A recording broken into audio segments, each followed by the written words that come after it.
गुरु प्यारे साध संगत जी, प्रेम से कहिए धन निरंकार जी। साध संगत जी, आज की हमारी साखी है सफलता की चाबी। एक भिखारी था।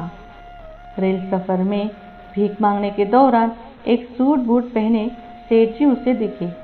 उसने सोचा कि ये व्यक्ति बहुत अमीर लगता है, इससे भीख मांगने पर यह मुझे जरूर अच्छे पैसे देगा।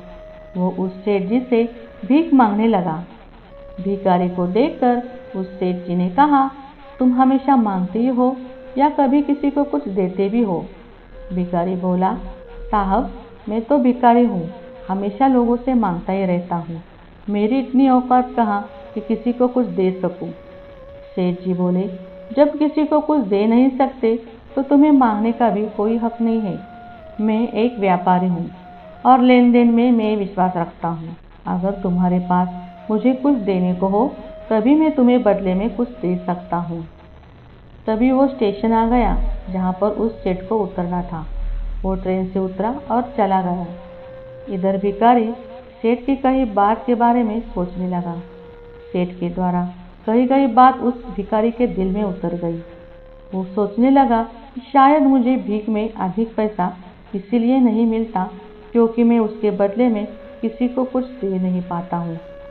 लेकिन मैं तो भिखारी हूँ, किसी को कुछ देने लायक भी नहीं हूँ।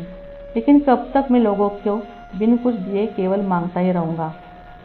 बहुत सोचने के बाद भिखारी ने निर्णय किया कि जो भी व्यक्ति उसे भीख देगा तो उसके बदले में वो भी उस व्यक्ति को कुछ जरूर देगा। लेकिन अब उसके दिमाग में ये प्रश्न चल रहा था कि वो खुद भिखारी है तो भीख के बदले में वो दूसरों को क्या दे सकता है। इस बात को सोचते हुए दिन भर गुजरा, लेकिन उसे अपने प्रश्न का कोई उत्तर नहीं मिला। दूसरे दिन जब वो स्टेशन के पास बैठा हुआ था तभी उसकी नज़र कुछ फूलों पर पड़ी जो स्टेशन के आसपास के पौधों पर खिल रहे थे। उसने सोचा, क्यों न मैं लोगों को भीख के बदले कुछ फूल दे दिया करूं। उसको अपना ये विचार अच्छा लगा और उसने वहां से कुछ फूल तोड़े। वो ट्रेन में भीख मांगने पहुंचा। जब भी कोई उसे भीख देता तो उसके बदले में वो भी देने वालों को कुछ फूल दे देता। उन फूलों को लोग खुश होकर अपने पास रख लेते थे। अब भिखारी रोज फूल तोड़ता और भीख के बदले में उन फूलों को लोगों में बांट देता था। कुछ ही दिनों में उसने महसूस किया कि अब उसे बहुत अधिक लोग भीख देने लगे हैं। वो स्टेशन के पास के सभी फूलों को तोड़ लाता था। जब तक उसके पास फूल रहते थे तब तक उसे बहुत से लोग भीख देते थे, लेकिन जब फूल बांटते बांटते खत्म हो जाते तो उसे भीख भी नहीं मिलती थी। अब रोज ऐसा ही चलता रहा। एक दिन जब वो भीख मांग रहा था तो उसने देखा कि वही सेठ ट्रेन में बैठे हैं, जिसकी वजह से उसे भीख के बदले फूल देने की प्रेरणा मिली थी। वो तुरंत उस व्यक्ति के पास पहुंच गया और भीख मांगते हुए बोला, आज मेरे पास आपको देने के लिए कुछ फूल है। आप मुझे भीख दीजिए, बदले में आपको कुछ फूल दूंगा। सेठ ने उसे भीख के रूप में कुछ पैसे दे दिए और भिखारी ने कुछ फूल उसे दे दिए।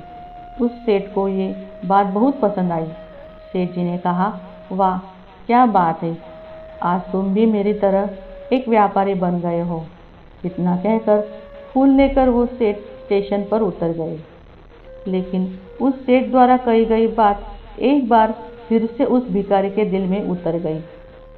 वो बार बार उस सेठ के द्वारा कही गई बात के बारे में सोचने लगा और बहुत खुश होने लगा।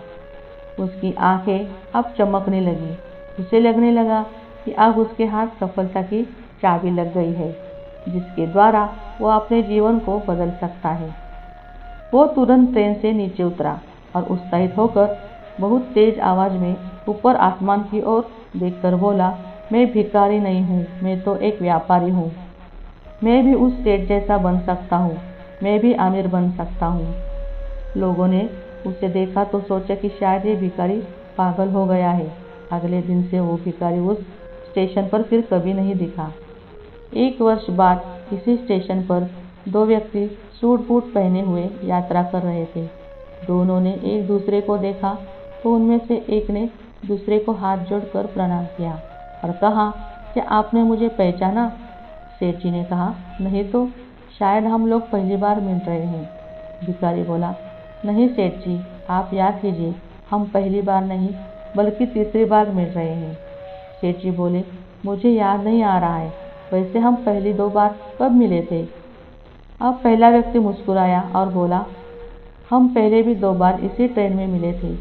मैं वही भिखारी हूँ जिसको आपने पहली मुलाकात में बताया कि मुझे जीवन में क्या करना चाहिए और दूसरी मुलाकात में बताया कि मैं वास्तव में कौन हूँ। नतीजा यह निकला कि आज मैं फूलों का एक बहुत बड़ा व्यापारी हूँ और इसी व्यापार के काम से दूसरे शहर जा रहा हूँ। आपने मुझे पहली मुलाकात में प्रकृति का नियम बताया था, जिसके अनुसार हमें तभी कुछ मिलता है जब हम कुछ देते हैं। लेन देन का ये नियम वास्तव में काम करता है।